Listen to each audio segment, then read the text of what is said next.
મિત્રો હમણાં થોડાક દિવસ પહેલા રાજસ્થાનમાંથી એક દીકરી યાત્રા કરવા માટે નીકળે છે અને એની પાછળ 4 લુખાઓ નીકળે છે અને યાત્રા કરતા અમારા ગોહિલવાડની ધરતીમાં, એ બગદાણાની ધરતીમાં, એ બજરંગદાસ બાપાના સાનિધ્યમાં એ દીકરી આવી સાહેબ.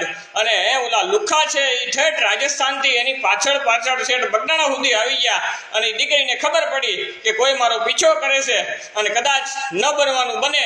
અને ત્યારે એ દીકરીએ નક્કી કર્યું સાહેબ કે હવે કરવું શું. એ વિચાર કરે છે એમાં સાહેબ જ્યાં સુધી બગદાણાના ગેટની અંદર એ દીકરી હોય ત્યાં સુધી લુખાને દેખાય નહીં. જેવી દીકરી બહાર નીકળે એટલે તરત જ એ લુખા વાળી જાય, ફરી પાછી ગેટમાં વહી જાય તો એ લુખાને દેખાય નહીં.